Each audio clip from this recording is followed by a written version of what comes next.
दिनावा माघो पूर्णिमा के रहे सुबह दिनावा रविदास बाबा के भइले काशी में जाना मामा रविदास बाबा के भइले काशी में जाना मामा दुनिया पूजेला तोहके देखी सत्य धारा मामा रविदास बाबा के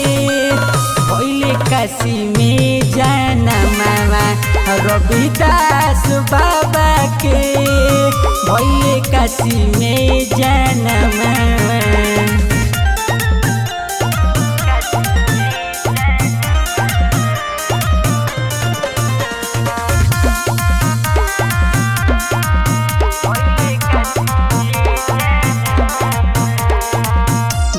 जयकार सगरो धरती गगन में भगती समाइल बाटे बहुजन के तन में बाबा हो भुजे जयकार सगरो धरती गगन में भगती समाइल बाटे बहुजन के तन में गंगा माई के जपत रहले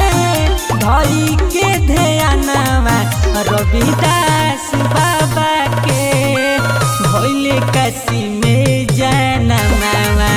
रविदास बाबा के भइले काशी में जाना मामा।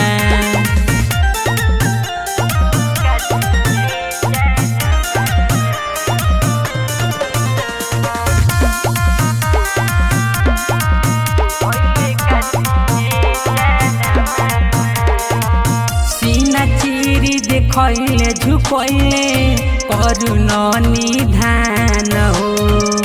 भेदया धर्म के रहे उत्तम ज्ञान हो सीना चिर देखले करुण निधान हो भेदया धर्म के रहे उत्तम ज्ञान हो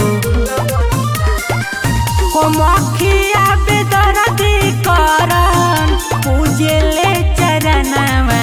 रविदास बाबा के भइले काशी में जाना मामा